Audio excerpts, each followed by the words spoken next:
বাংলাদেশে সবার চোখের সামনে প্রকাশ্য দিবালোকে একটা ভয়ানক অন্যায় কাজ হয়ে চলেছে। এই অন্যায়টা আমরা অনেকেই বুঝতে পারছি, জানি, কিন্তু কেউ সোচ্চার হয়ে প্রতিবাদ করছি না।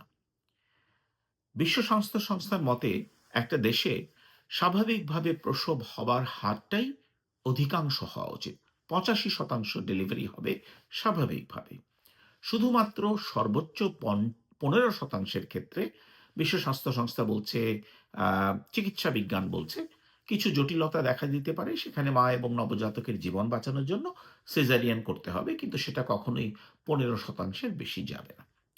আপনারা জেনে অবাক হবেন, আশঙ্কিত হবেন, ভয় পাবেন যে বাংলাদেশে এই সিজারিয়ানের মাধ্যমে ডেলিভারির হার এই মুহূর্তে 52%।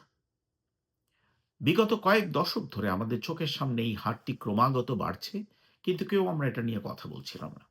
২০১৭ সালে আমরা কয়েকজন যারা জনস্বাস্থ্য নিয়ে কাজ করি, হঠাৎ করেই এই বিষয়টা নিয়ে একসাথে হয়ে কথা বলতে শুরু করলাম। পত্রপত্রিকায় লিখলাম, নীতি নির্ধারকের সাথে কথা বললাম, প্রসূতিবিদদের সাথে বসলাম, যারা চিকিৎসা সেবা প্রদানের জন্য দায়িত্বপ্রাপ্ত তাদের সাথে বসলাম, সাংবাদিকদের সাথে বসলাম, অংশীজনদের সাথে বসলাম, কথা বললাম এবং এই বিষয়ে প্রচারণা শুরু করলাম, একটা ক্যাম্পেইন শুরু করলাম। স্টপ আননেসেসারি সিজারিয়ান সেকশন নামে। কেউ আমাদেরকে কোনো পয়সা দেয়নি। কেউ আমাদেরকে বলেনি যে এই কাজটা করতে হবে।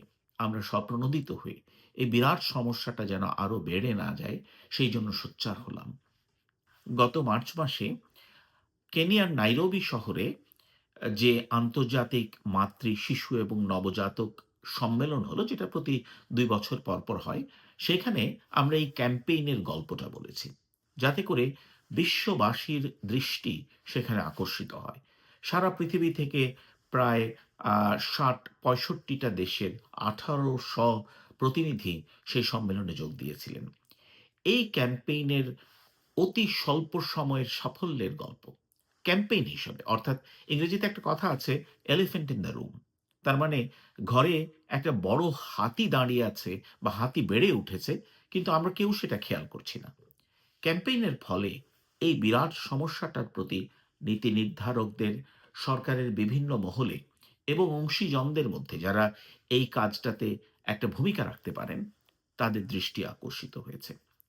সিজারিয়ান সেকশনের হার কিন্তু কমেনি। সেটা ক্রমশ বেড়েই চলেছে।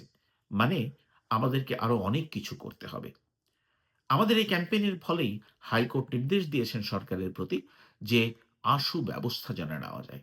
সরকার কিছু উদ্যোগ নিয়েছেন, কিন্তু সেটি অনেক পুরনো, ২০১৯ সালে। সেই উদ্যোগের পর্যায়ে রয়ে গেছে।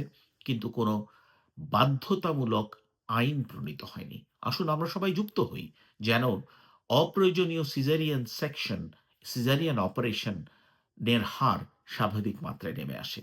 অপ্রয়োজনীয় সিজারিয়ান সেকশনের মাধ্যমে দেশে প্রতি বছর মানুষের পকেট থেকে, সাধারণ মানুষের পকেট থেকে প্রায় ৪,০০০ কোটি টাকা অপচয় হচ্ছে, বেরিয়ে যাচ্ছে।